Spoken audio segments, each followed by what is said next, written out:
बिस्मिल्लाहिर्रहमानिर्रहीम। शुरू अल्लाह ताला के नाम से जो बड़ा मेहरबान और निहायती रहम करने वाला है। तमाम हज़रात सूरह फातिहा और दुरूद पाक पढ़ लीजिए। औज़ु बिल्लाहि मिनश शैतानिर्रजीम। बिस्मिल्लाहिर्रहमानिर्रहीम। अल्हम्दुलिल्लाहि रब्बिल आलमीन अर्रहमानिर्रहीम मालिकी यौमिद्दीन इय्याका नअबुदु व इय्याका नस्तईन इहदिनस सिरातल मुस्तकीम सिरातल लज़ीना अनअमता अलैहिम गैरिल मग़दूबि अलैहिम वलद्दाल्लीन। आमीन। दुरूशी पढ़िए। अल्लाहुम्मा सल्लि अला मुहम्मद व अला आलि मुहम्मद कमा सल्लैता अला इब्राहीम व अला आलि इब्राहीम इन्नका हमीदुम मजीद। अल्लाहुम्मा बारिक अला मुहम्मद व अला आलि मुहम्मद कमा बारकता अला इब्राहीम व अला आलि इब्राहीम इन्नका हमीदुम मजीद।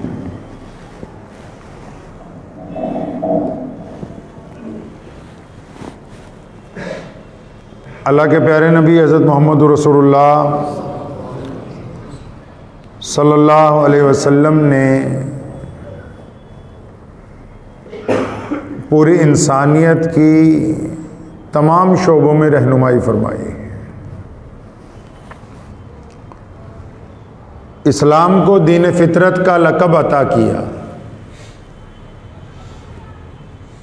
कि ये अल्लाह ने इस दीन को इंसानी मिजाज के मुताबिक बनाया और रसूल अकरम सल्लल्लाहु अलैहि वसल्लम को ये अता हुआ है। जिस तरह एक इंसान ज़ाहिरी असबाब की कमी या परेशानियों की वजह से अगर उसके कपड़े गंदे हो जाएं, उसका जिस्म गंदा हो जाए, लिबास फट जाए, जो चीज़ें वो इस्तेमाल करता है वो खस्ता हाल हो जाएं,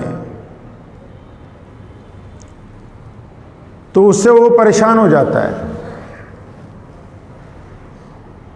और जब हम उसको दुरुस्त करते हैं, नहाते हैं, अच्छे कपड़े पहनते हैं, अच्छा लिबास पहनते हैं, खुशबू लगाते हैं, अच्छा अमामा पहन लें, अच्छी जूती खरीद के पहन लें, तो ऐसे लगता है जैसे कि कुछ जिस्म हल्का हो गया।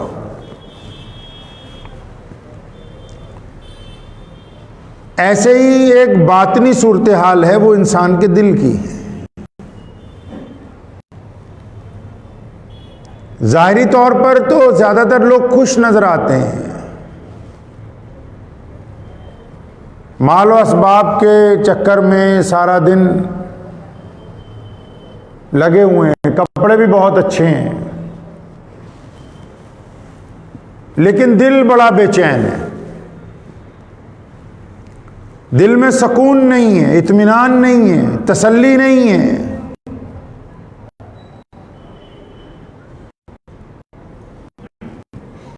क्योंकि ये इंसानी फितरत है, हर दौर में ऐसा होता आया। हज़रात सहाबा किराम रज़ियल्लाहु तआला अजमईन में से मुतअद्दिद अफराद ने नबी अलैहि सल्लम से सवाल किया, या रसूलल्लाह जब नमाज पढ़ते हैं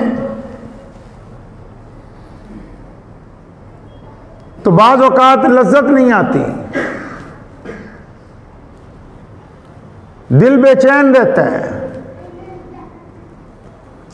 तो हुज़ूर अकरम सल्लल्लाहु अलैहि वसल्लम ने फरमाया कि अगर नमाज पढ़ने वाला बंदा अपनी निगाह को पाक कर ले तो उसकी नमाज में लज्जत पैदा हो जाएगी।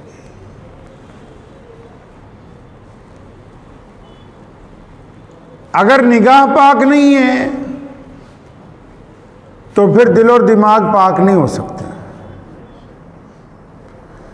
ज़ाहिरी तौर पर अगर हम चाहते हैं कि हमारे कपड़े बेदाग रहें तो हमारा दिल भी तो चाहता है कि वो भी बेदाग रहे, लेकिन हमारा दिल भरा हुआ है बुराइयों के साथ, कीने के साथ, बदमाशियों के साथ, अय्याशियों के इरादों के साथ, चोरियों के साथ, डाकों के साथ, जिना के इरादों के साथ, हरामखोरी के साथ। ये भर गया है बुरी तरह और मुतासिर हो गया है, और इस हद तक मुतासिर हुआ है कि रात को हम जब बिस्तर पर लेटते हैं नींद नहीं आती। बड़ी जद्दोजहद के बाद जब नींद आती है तो सुबह को जब आंख खुलती है तो ऐसे लगता है कि सोने से ज़्यादा और थक गया, जिस्म पहले से ज़्यादा थका हुआ महसूस होता है। डॉक्टर से दवाइयाँ ले रहे हैं, उससे असर नहीं हो रहा है। बाबों से जाके तवीज़ ले रहे हैं, उससे भी असर नहीं हो रहा है। टोटके कर रहे हैं, फ़र्क नहीं पड़ता है। क्योंकि रसूल अकरम सल्लल्लाहु अलैहि वसल्लम ने तो हमें फितरत का दीन अता फरमाया, इसीलिए तो कहा कि दिलों का इत्मीनान जो है वो अल्लाह तबारक व तआला के जिक्र में है, अल्लाह के जिक्र में।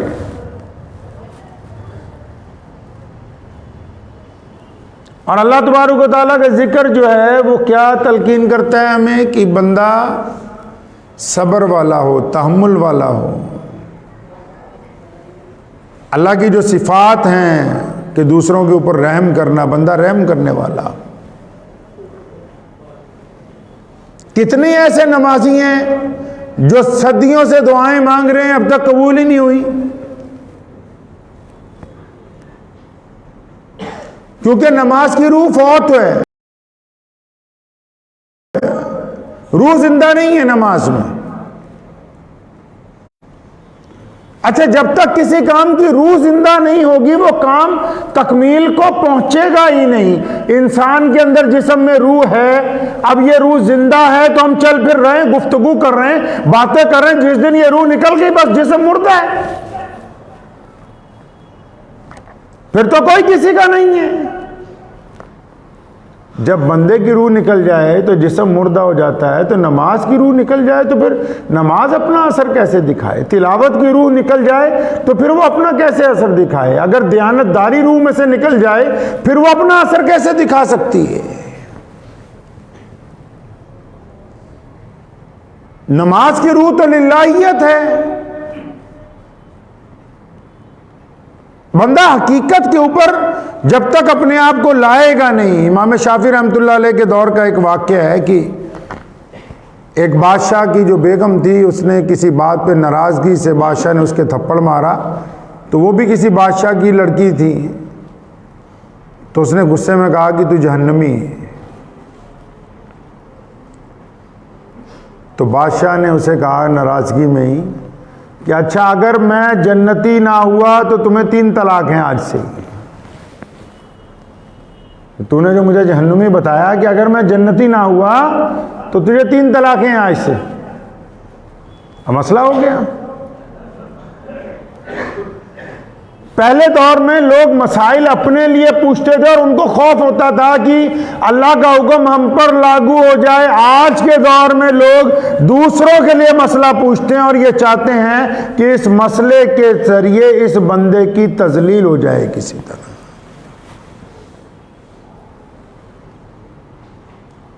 अब बादशाह को बड़ी फिक्र हुई कि देखो, नाराज़गी में बीवी ने मुझे जहन्नुमी कहा, मैंने कहा कि अगर मैं जन्नती ना हुआ तो तुझे 3 तलाकें, अब तो मामला ख़राब हो गया है सारा।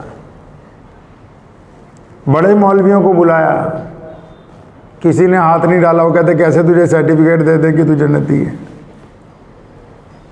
अब जब तक सर्टिफिकेट ना मिल जाए जन्नती होने का तो निकाह बाकी नहीं रहता।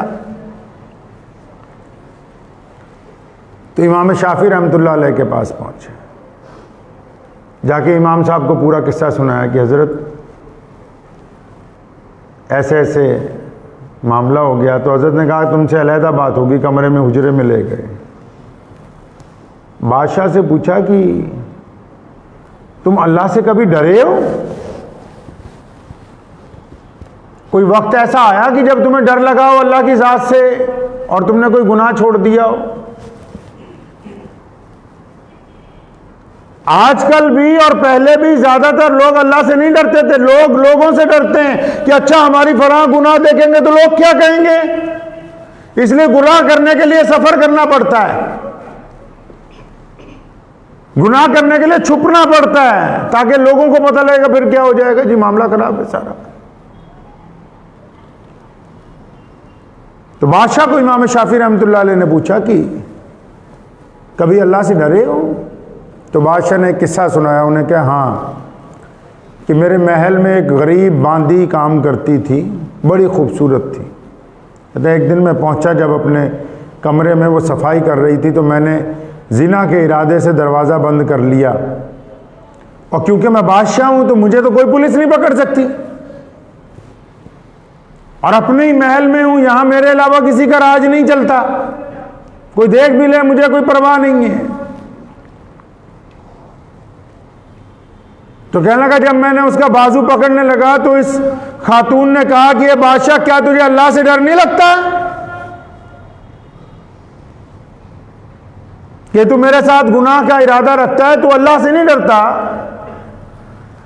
तो बादशाह ने इतनी बात सुनने के बाद बादशाह पर खौफ तारी हो गया, और उसने उस खातून को कहा, बेशक मैं अल्लाह से डरता हूं और मैं तुमसे अपने इस इरादे की माफी मांगता हूं।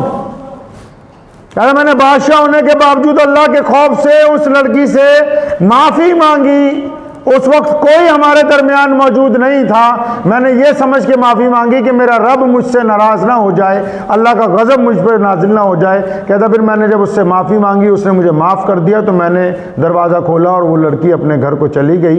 इमाम शाफी रहमतुल्लाह अलैह ने जब ये सुना, फरमाया ज़रा उठ के खड़े हो जाइए। बादशाह उठ के खड़े हुए, उसको अपने सीने से लगाया। फरमाया रसूलुल्लाह सल्लल्लाहु अलैहि वसल्लम ने फरमाया कि जो तन्हाई में अपने रब से डर गया, उसके लिए 2 जन्नतों का वादा है अल्लाह की तरफ से। जो गुनाह पे कुदरत रखने के बावजूद अल्लाह से खौफ खा गया कि नहीं मेरा रब मुझसे नाराज हो जाएगा, मेरा रब मुझसे राजी रहना चाहिए, 2 जन्नतों का वादा है। अल्लाह ने हमें कुदरत दी है ना माफ़ करने की, अल्लाह ने हमें ताकत दी है कि हम रिश्तेदारों को माफ़ कर सकते हैं, हम मजलूमों को माफ़ कर सकते हैं, हम अपने मुलाजमीन को माफ़ कर सकते हैं, हम घर के मुलाजमीन को दरगुजर कर सकते हैं। इतनी ताकत कुदरत होने के बावजूद जब हम वहाँ ज़्यादती करते हैं तो इसका मतलब हमारा दिल मुर्दा हो चुका है, और मुर्दा दिल नमाज के लिए कामयाब नहीं होता। भाई बहन जब 50 साल के हो जाते हैं ना, तो उनके बच्चों की शादी का दौर शुरू होता है। बड़ी बहन 60 साल की होती है, वो मिन्नतें करती है कि भाई जी आ जाना, तुम्हारे भांजे का निकाह है। नहीं नहीं, क्योंकि तेरे मियाँ ने मेरे साथ फलां दौर में बदतमीज़ी की थी, मैं किसी कीमत पे नहीं आऊँगा, ताकि रिश्तेदारों को पता लगे कि हमारी तुम्हारी बनती नहीं है, तुम्हारी बेइज्जती हो।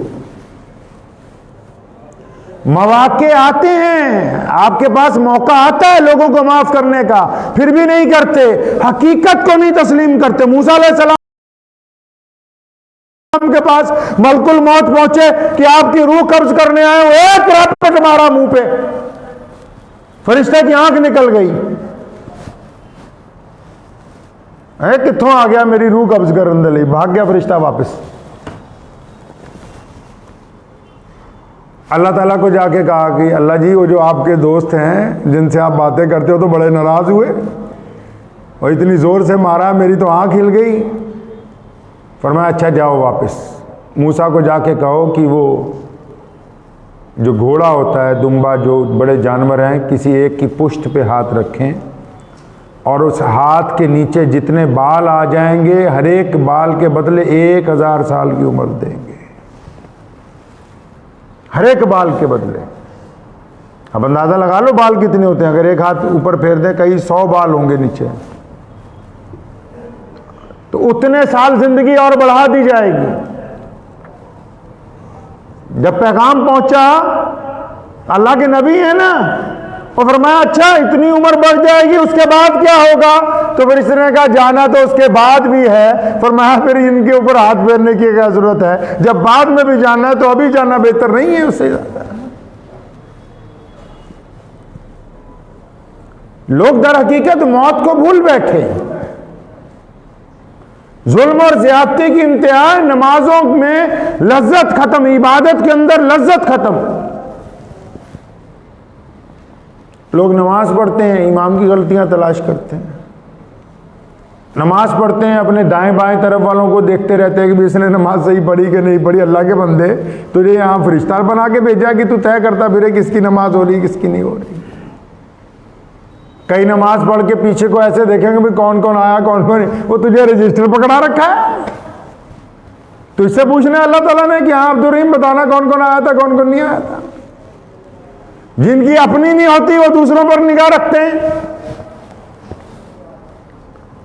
जिनके अपने दिल साफ नहीं, जो नमाज में नमाजियों की बुराई मांगते हो, जिनकी नमाज में ये इरादे हो कि फला आदमी का काम ना बन जाए, तो उनकी नमाज किस तरह कबूल हो सकती है? दिल जंग आलूदा हो गए हैं, जिस्म का सरदार है दिल,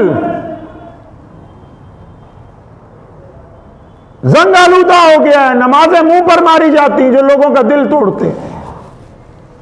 आप चले जाएं घरेलू हिंसा के कितने मुकदमे हमारे मुल्क में, बाहर के मुल्कों में चले जाएं कि घरों के अंदर लड़ाई हो गई, कौन दूसरों को परेशान कर रहा है? कि बाहर से कोई आतंकवादी आ गया, किसी ने बाहर से हमला कर दिया, या किसी ने बाहर से आके इन पे गोली चला दी? नहीं, घर के अफराद ने घर के अफराद का जीना हराम कर रखा है। हम चाहते हैं कि हमारी बेटी खुश रहे, दूसरे की बेटी खुश ना रहे। हम चाहते हैं कि हम खुश रहे, हमारा भाई खुश ना रहे।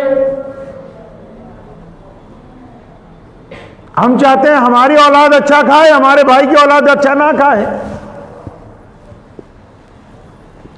ये जो नीयतों का फतूर है ना, तभी तो इमाम बुखारी रहमतुल्लाह अलैह पे अल्लाह ताला करोड़ों रहमतें नाजिल फरमाए। हजूर अकरम सल्लल्लाहु अलैहि वसल्लम की कई हजार अहादीस जमा की, और उन अहादीस की जब दर्जाबंदी की गई, उनकी जब तरतीब लगाई कि पहले हदीस कौन से लिखे हैं, तो इमाम बुखारी ने जो नबी अलैहिस्सलाम का फरमान सबसे पहले बुखारी शरीफ में दर्ज किया, फरमाया औ कमा क़ाल नबी सल्लल्लाहु अलैहि वसल्लम इन्नमल आमालु बिन्नियात, के अल्लाह फरमाते हैं कि बंदे के आमाल दारो मदार जो है नीयत के ऊपर लगे हुए हैं। नीयतें नापाक हैं, चेहरे पाक हैं, तनाइयां नापाक हैं, मजलिस आबाद है, वो वली थोड़ी है। हम धोखा दे रहे हैं, किसको धोखा दे रहे हैं? अल्लाह को धोखा दे रहे हैं? बिल्कुल नहीं, हम तो अल्लाह को धोखा दे नहीं सकते, लोगों को धोखा दे रहे हैं। अगर इनको धोखा देंगे तो हमें क्या हासिल होने वाला है? धोखा किसको दे रहे हैं हम? धोखा हम अपने आप को दे रहे हैं। डॉक्टर अगर आपको कहता है फलां चीज ना खाओ, आपके जिस्म को नुकसान होगा, तो 10 आदमी कहते हैं मत खाओ, फिर भी आप अगर छुप के खा लें, तो आपने किसको धोखा दिया? अपने माँ बाप को दिया, भाई बहनों को दिया, अल्लाह को दिया? नहीं नहीं, आपने अपने आप को धोखा दिया है। आप खुद अपने आप से बदनियानती कर रहे हैं।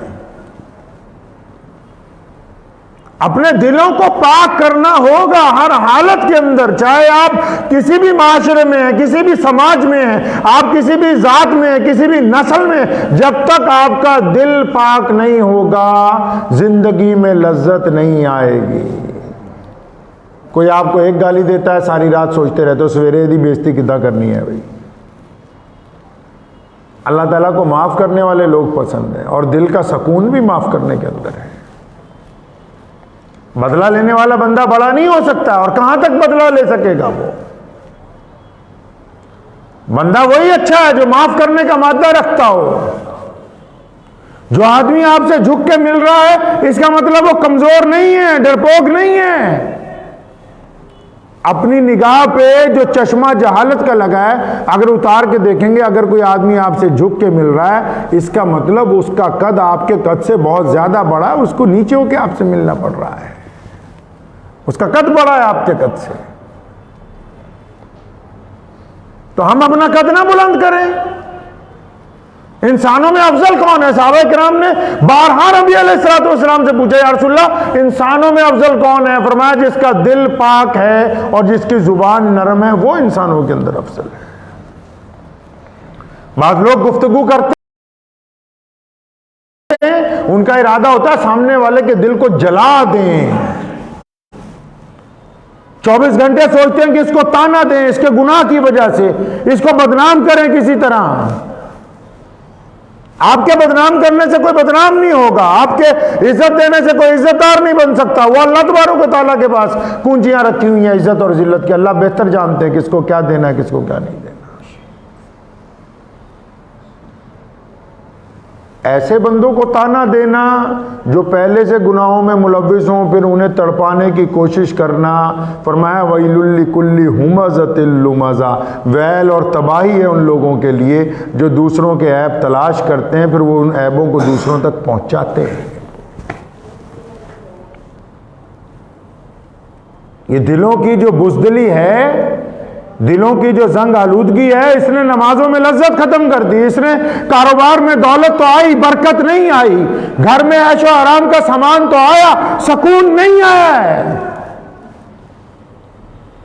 अगर आप सुकून चाहते हैं तो जाहिरी लिबास की तरह दिल का कूड़ा करकट साफ करना होगा। दिल में से चुगलियों का मादा, दिल में से बुराइयों का मादा, दिल में से गंदे इरादों का मादा, दिल में से हरामखोरी का इरादा, दिल में से दूसरों को जलील करने के इन इरादों को निकालना होगा बाहर। नबी अलैहिस्सलाम ने सहाबा से फरमाया दरवाजे की तरफ देखो, जो अंदर आ रहा है जन्नती है। वो एक साहब आए, उनकी दाढ़ी से वजू का पानी टपक रहा था, जूते उतार के हाथ में पकड़े हुए, तब हैरान रह गया कि अच्छा ये जन्नती है। दूसरे दिन फिर अचानक सल्लल्लाहु अलैहि वसल्लम फरमाया जो आने वाला जन्नती है। फिर वही, तीसरे दिन भी वही। एक साहबी कहते मैं पीछे पीछे लग गया, उनके घर पहुंच गया। उनके कहा चाचा अब्बा से लड़ाई हो गई थी, एक रात आप क्या रहना चाहता हूँ। सो गए। सारी रात देखा भी ये तो रात को कुछ भी नहीं इबादत करते। फजर के वक्त इत्मीनान से उठते हैं, वजू करते हैं, नमाज पढ़ते हैं, खेतों में काम करते हैं। 3 दिन रात जाने लगे, कहने लगे चचा मैं तो इसलिए चक्कर में आया था, रसूलुल्लाह ने फरमाया कि आप जन्नती हैं, लेकिन तुम काम ऐसा कौन सा करते हो, 5 नमाजें वक्त पर पढ़ते हो, खेती करते हो, काम करते हो, मस्जिद नबी में जाते हो, तो रात को तो तुम कोई बैठ के अल्लाह अल्लाह नहीं करते, जन्नती कैसे बन गए। फरमाया बेटा मेरा दिल दुनिया के तमाम इंसानों के लिए पाक है, मेरे दिल में किसी के लिए कोई बुराई नहीं। अल्लाह के लिए दोस्ती है, अल्लाह के लिए ही दुश्मनी है, बस दिल पाक है बिल्कुल। इसी वजह से रसूलुल्लाह सल्लल्लाहु अलैहि वसल्लम ने खुशखबरी सुनाई कि ये बंदा जन्नती है क्योंकि इसका दिल पाक है। अब हम जो मर्जी करते रहें दुनिया के अंदर, जब तक ये दिल पाक नहीं होगा वजू मुकम्मल नहीं होगा, नमाज में लज्जत नहीं होगी। दूसरों की फिक्र बाद में, अपनी फिक्र पहले करें। करेंगे जी इंशाअल्लाह। अपनी फिक्र करें पहले, अपने दिल को अच्छा करें। इस दिल में से अपने भाइयों की बुराई, अपने अजीज़ व अकारिब की बुराई, अपने दोस्तों की बुराई, रिश्तेदारों की बुराई, दीगर मज़हब के लोगों के मुतालिक जो गलत फहमियाँ हैं, वो बुराइयाँ जो दिल में कूड़ा करकट भर रखा है, इसको निकालिए तो ये दिल थोड़ा बहादुर हो जाएगा। इसमें थोड़ी हिम्मत आएगी, और हिम्मत आएगी इसकी नमाज तकमील तक पहुँचेगी। जब अच्छी नमाज पढ़ेगा तब ये सच बोलेगा, और फिर ये सच गरीबों को गाली देने के लिए नहीं बोलेगा, फिर ये वक्त के हुक्मरानों का गिरबान पकड़ेगा। ये बुज़दिली भी तो इसलिए ना क्योंकि दिल कमजोर है।